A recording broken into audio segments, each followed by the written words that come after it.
Memórias de um Suicida, capítulo 5 da primeira parte.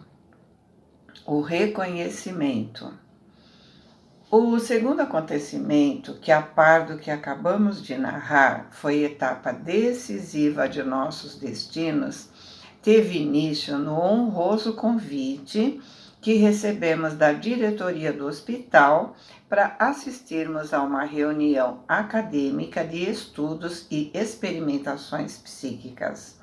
Como sabemos, Jerônimo se negou a aceitar o convite e, por isso, na tarde daquele mesmo dia em que visitou a família, enquanto nos dirigíamos à sede do departamento a fim de a ela assistir, ele, preso de desolação profunda, de supremo desconforto, solicitava a presença de um sacerdote, pois que confessava, católico romano, e seus sentimentos o levaram à necessidade de assim se aconselhar e se reconfortar, a fim de revigorar a sua fé no poder divino e serenar o coração, que como nunca sentia despedaçado. Aqueceu o magnânimo orientador do departamento hospitalar, compreendendo que no espírito do ex-mercador português soava o momento de se purificar para o progresso e que, dados os princípios religiosos que esposava, às quais se apegava intransigentemente a seu próprio benefício, seria prudente que a palavra que mais respeito e confiança lhe inspirasse fosse a mesma que o preparasse para a adaptação à vida espiritual e suas transformações. Na Legião dos Servos de Maria e até mesmo nos serviços da colônia que nos abrigava, existiam espíritos eminentes que, em existências pregressas, haviam envergado a alva sacerdotal, honrando-a de ações enobrecedoras inspiradas na fonte fúlgidas dos sacrossantos exemplos do Divino Pastor. Dentre vários que colaboravam nos serviços educativos do Instituto, a que nos temos reportado, destacava-se o padre Miguel de Santarém, servo de Maria, discípulo respeitoso e humilde das doutrinas consagradas no alto do Calvário. Era o diretor do Isolamento, instituição que, como sabemos, anexa ao Hospital Maria de Nazaré, exercia métodos educativos severos, mantendo inalteráveis disciplinas por hospedar em seus domínios apenas individualidades obstinadas, prejudicadas por excessivos prejuízos terrenos ou endurecidas nos preconceitos indiciosos e nas mágoas muito ardentes do coração. Portador de inexcedível paciência, exemplo respeitável de humildade, tolerância e conformidade, aureolado por súbitos sentimentos de amor aos infelizes e transviados, e tocado de paternal compaixão por quantos espíritos de suicidas soubesse existir, era o conselheiro que convinha, o mentor adequado aos internos do isolamento. Além de sacerdote, era também filósofo profundo, psicólogo e cientista. Havia muito em existência pregressa, cursou doutrinas secretas na Índia, embora depois tivesse outras migrações terrestres, provando sempre as melhores disposições para o desempenho do apostolado cristão. Entre estas, a última foi passada em Portugal, onde recebeu o nome acima citado, continuando a usá-lo no além-túmulo, bem assim a qualidade de religioso sincero e honrado. Irmão Teócrito entregou o penitente Jerônimo a esse obreiro devotado, certo da sua capacidade para resolver problemas de tão espinhosa natureza. E foi assim que, naquela mesma tarde, quando as linhas do crepúsculo acentuavam de névoas pardacentas os jardins nevados dos burgos hospitalares, Jerônimo de Araújo Silva se transferiu para o isolamento, passando aos cuidados protetores de um sacerdote, assim como desejou. Desse dia em diante, perdemos de vista o pobre comparsa de delito. No entanto, um ano mais tarde, tivemos a satisfação de reencontrá-lo. Em capítulos posteriores, voltaremos a tratar desse muito estremecido companheiro de lutas reabilitadoras.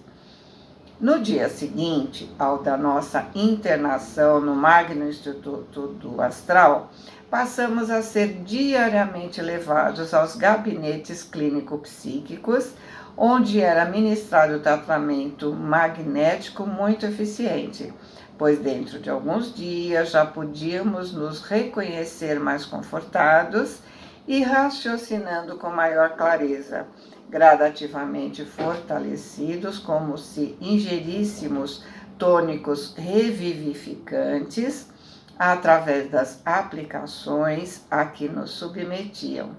Para tais gabinetes éramos encaminhados todas as manhãs por nossos amáveis enfermeiros. Entrávamos estofados, entrávamos cada grupo de 10 para uma antecâmara rodeada de pequenos bancos estofados, onde esperaríamos durante curto espaço de tempo. Notávamos que existiam várias dependências como essa, todas situadas em extensa galeria, onde colunas sugestivas se alinhavam em perspectiva majestosa. Transcendia nesses recintos a estilização hindu, convidando a meditação e a gravidade. Penetrávamos então o ambiente dos trabalhos. Impregnado de fosforescência azulada, então ainda imperceptíveis à nossa capacidade espiritual, as dimensões desses gabinetes não eram extensas. Pequenos coxins, almofada de assento, orientais em tessitura semelhante à pelúcia branca e dispostos em semicírculos nos aguardavam, indicando que deveríamos nos sentar. 6 varões hindus esperavam pacientes, concentrados no caridoso mandato. A princípio, tais cerimônias sugestivas e rodeadas de quase mistério muito nos intrigaram. Não reconhecíamos indianos psiquistas em Portugal, nem fomos aplicados a estudos e exames de natureza transcendental, mas eis que agora nos surpreendíamos sob a dependência e proteção de uma falange de iniciados orientais, a cuja existência real jamais demos senão relativo crédito, por nos parecer excessivamente mística e lendária. Porém, o ambiente que agora contemplávamos, impregnado de unção religiosa, a qual atuava poderosamente sobre nossas faculdades, trazendo alento ao impulso de religioso fervor, imprimia tão profundas e atraentes impressões em nossos espíritos que, atordoados no seio do seu ineditismo, julgávamos sonhar. Quando, pelas primeiras vezes, penetramos esses ambientes, esses gabinetes saturados de desconhecidas virtudes, fomos mesmo acometidos de invencível sonolência, que nos provocou como que um estado de semi-inconsciência. Os operantes nos indicavam o semicírculo formado pelos alvos coxins. 5 desses médicos espirituais postavam-se atrás, distanciados uns dos outros por espaço simétrico, uniforme, até atingirem um em cada extremidade do semicírculo. O cesto se colocava à frente, como fechando o círculo dentro do qual ficávamos prisioneiros. Os braços cruzados à altura da cintura, a fronte atenta e carregada, expedindo forças mentais dominadoras para a caridosa vistoria e inspeção nas amarguras do nosso atormentado ser. Em surdina vibravam ao nosso redor sussurros harmoniosos de prece, mas não sabíamos distinguir se oravam, invocando as excelsas virtudes do médico celeste para nosso refrigério, ou se nos advertiam e doutrinavam. O que não nos deixavam dúvidas, por ser evidente, era que atravessavam nosso pensamento com os poderes mentais que possuíam. Devassavam nosso caráter, examinando nossa personalidade moral, a fim de deliberarem sobre a corrigenda mais acertada, como o cirurgião investigando as vísceras do cliente para localizar a enfermidade e combatê-la. Tal certeza nos infundia múltiplas impressões, a despeito do singular estado em que nos encontrávamos. A vergonha por havermos pretendido burlar as leis superiores da criação, afrontando-as com o ato brutal de que usamos, o remorso pelo descaso à majestade do Onipotente, a deprimente amargura de havermos dedicado nossas melhores energias aos gozos inferiores da matéria, atendendo de preferência aos imperativos mundanos, sem jamais observarmos as urgentes requisições da alma, deixando de nos conceder momentos para a iluminação interior, eram pungentes estiletes que penetravam nosso âmago durante a sublime vistoria a que nos submetíamos, inspirando mágoas e desgostos que eram o prelúdio de real e fecundo arrependimento. Nossos menores atos do passado voltavam das profundezas trevosas em que dormiam para se avivarem à nossa presença nitidamente impressos em nós mesmos. Nossa vida, que o suicídio interrompeu, desde a infância era assim reproduzida aos nossos olhos, aterrorizados e surpreendidos, sem que fosse possível determos a corrente das cenas revividas para exame. Queríamos poder fugir a fim de nos furtarmos a vergonha de pôr a descoberto tanta infâmia, julgada oculta para sempre até de nós mesmos, pois, com efeito, era dramático, excessivamente penoso, desatar volumes tão variados de maldades e torpezas diante de testemunhas tão nobres e respeitáveis. Mas era em vão o que desejaríamos. Sentíamos que nos vinculávamos àqueles coxins pela ação de vontades que haviam se apossado do nosso ser.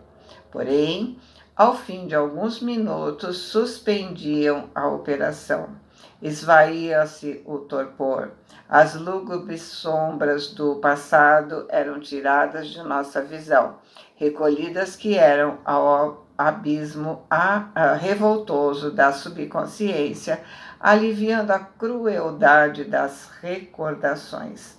Então, a fronte carregada do operador serenava como arco-íris transparente. Um ar de amorosa compaixão se derramava por suas atitudes e, se aproximando, espalmava sobre nossas cabeças as mãos níveas, enquanto os 5 demais assistentes o acompanhavam nos gestos e nas expressões. Compassivos, os fluidos beneficentes que a seguir nos faziam assimilar, terapêutica divina, iriam gradualmente auxiliar a corrigir nossas impressões de fome, de sede, a postergar a insana sensação de frio intenso que num suicida resulta da gelidez cadavérica que ao perispírito se comunica a atenuar os apetites e arrastamentos inconfessáveis, tais os vícios sexuais, o álcool, o fumo, cujas repercussões e efeitos produziam desequilíbrios chocantes em nossos sentidos, espirituais, interceptando possibilidades de progresso na adaptação e nos impondo humilhações singulares por assinalar a ínfima categoria a que pertencíamos na respeitável sociedade dos espíritos que nos rodeavam. Entre os esforços que nos sugeriam empreender, destacava-se o exercício da educação mental no tocante à necessidade de varrer das nossas impressões o dramático e apavorante hábito, tornado trejeito nervoso e alucinado, de nos socorrermos na ânsia obstinada de nos aliviarmos do sofrimento físico que o gênero da morte provocou. Como ficou explicado, havia aqueles que se preocupavam em estacar hemorragias, havia os enforcados a se debaterem de quando em quando, lutando no esforço ilusório de se desfazerem dos farrapos de cordas ou de trapos que pendiam de seu pescoço. Os afogados bracejando contra as correntes que os haviam arrastado para o fundo. Os retalhados, horríveis como fantasmas fabulosos, a se curvarem em intermitências macabras, na ilusão de recolherem os fragmentos dispersos, ensanguentados, do corpo carnal que lá ficou em algum lugar, estraçalhado sobre as rodas do veículo, à frente do qual se jogaram em audaciosa aventura, supondo se furtarem ao sagrado compromisso da existência. Tais gestos repetidos, à força de se reproduzirem desde o instante em que se efetivou o suicídio, e quando o instinto de conservação imprimiu na mente o impulso primitivo para a tentativa de salvamento, haviam degenerado em vícios nervosos mentais, sucedendo-se através das vibrações naturais ao princípio vital, repercutidas na mente e transmitidas à organização físico-espiritual. Era urgente que a caridade sempre ponta a espalmar asas protetoras sobre os que padecem, corrigindo, amenizando, dulcificando males e sofrimentos, impusesse sua benevolência à anomalia de tantos desgraçados perdidos nos pantanais de traiçoeiras alucinações. Para isso, enquanto apunham as mãos sobre nossas cabeças, envolvendo-as em ondas magnéticas apropriadas à caridosa finalidade, os irmãos operadores murmuravam enquanto sugestões magnânimas ecoavam pelos labirintos do nosso eu, com repercussões precisas e fortes como clarinadas nos despertamentos para a alvorada das esperanças. Lembrai-vos de que já não sois homens. Ao sair daqui, não deveis pensar a não ser na sua qualidade de alma imortal, a quem não devem mais afetar os distúrbios do invólucro físico carnal. São espíritos, e será como espíritos que deverão prosseguir a marcha progressiva nos planos espirituais. Éramos sensíveis a demonstrações de afeto e consideração.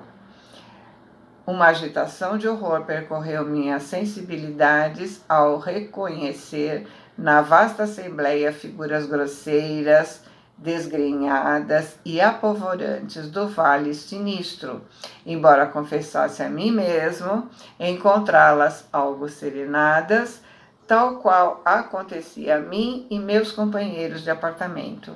Será útil esclarecer que os componentes de nossa falange poderiam ser qualificados como arrependidos e, por isso mesmo, dóceis nas orientações fornecidas pelos insignes diretores do asilo que nos obrigava.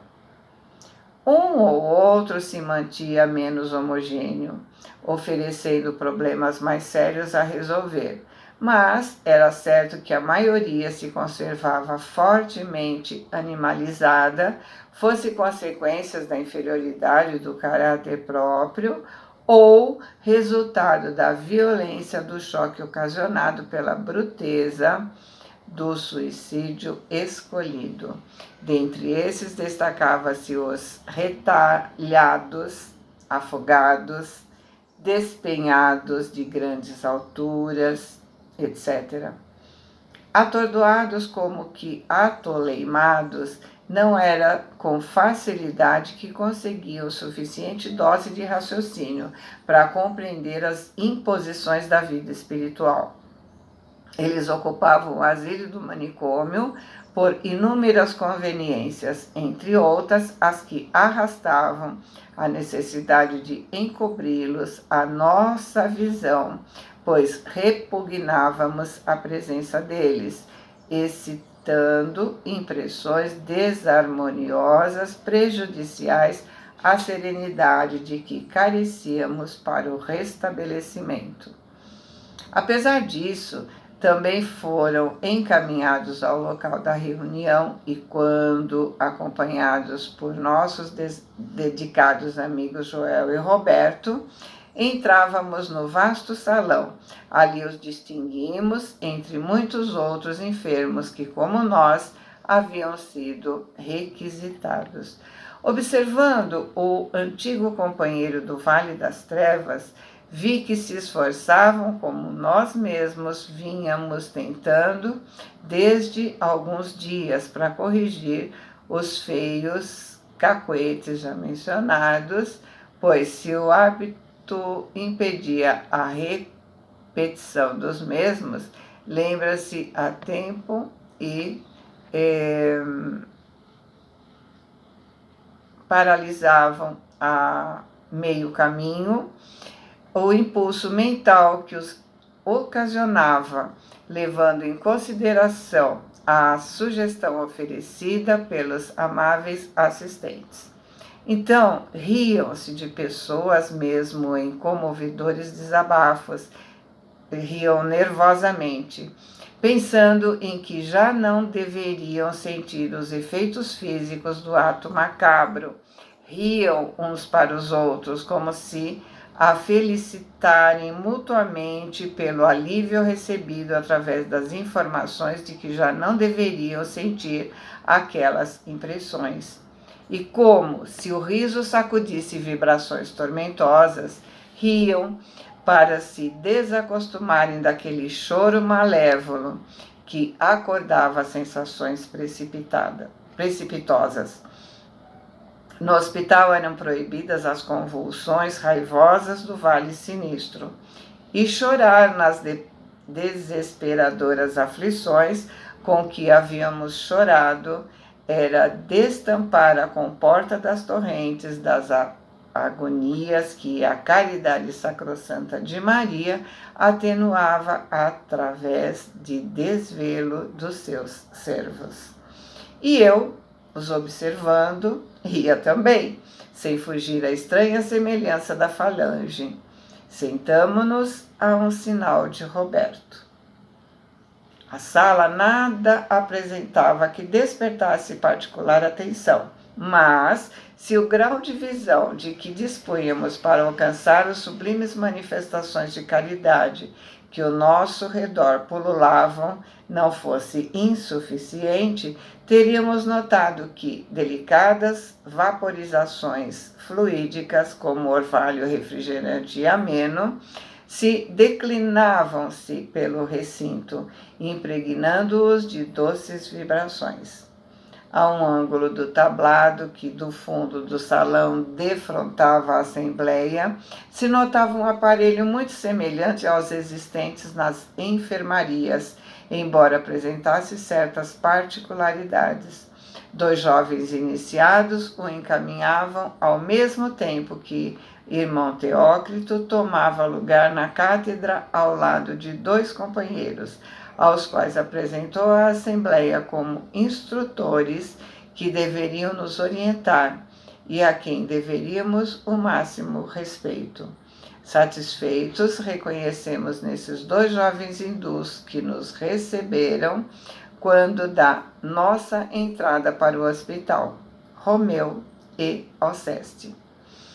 Silêncio religioso estendeu ondas harmoniosas de recolhimento pelo vasto salão, onde cerca de 200 espíritos, envolvidos nas mais embaraçosas redes da desgraça, vinham em socorro, arrastando as pesadas bagagens da própria fraqueza, das amarguras incontáveis que escureciam suas vidas. Desciam sobre a latitude do nosso melancólico cantão as nuances tristonhas do crepúsculo, que ali muitas vezes arrancava lágrimas de nossos corações, tal a pesada melancolia que se infundia em redor. 6 melodiosas pancadas de um relógio que não víamos ecoaram docemente na amplidão da sala, como anunciando o início da reunião. E cântico harmonioso de prece, envolvente, emocional, se elevou em surdina como se até nossa audição chegasse através das ondas invisíveis do éter, provindo de local distante que não poderíamos avaliar, enquanto se desenhava em uma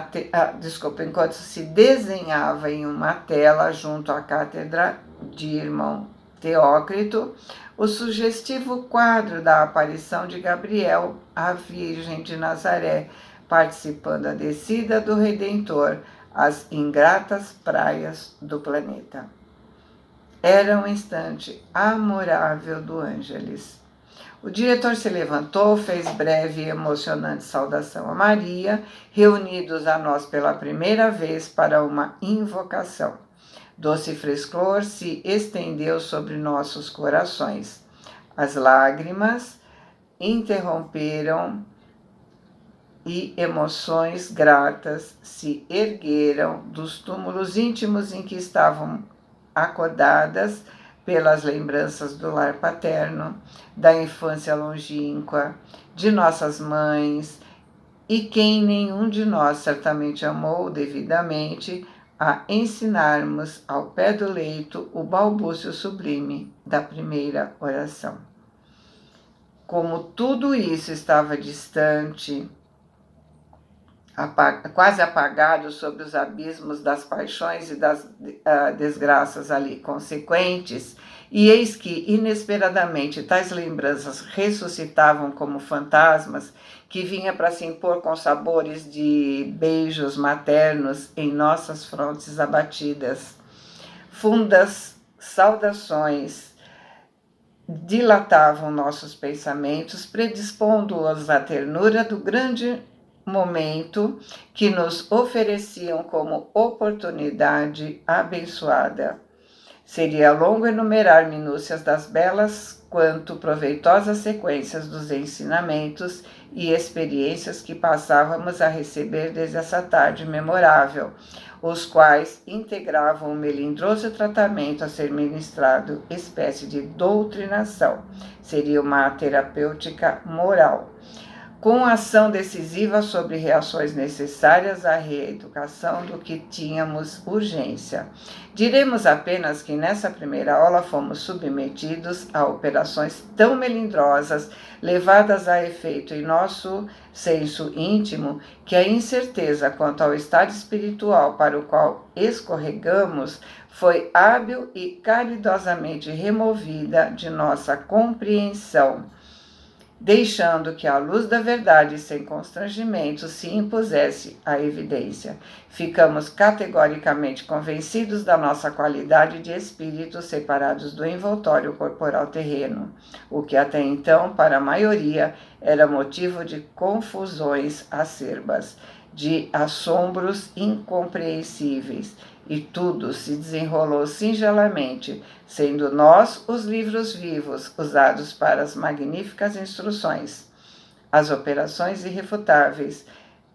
Vejamos como os eruditos instrutores levavam a cabo o sacrossanto mandato. Nós vamos ver em outra filmagem, ok?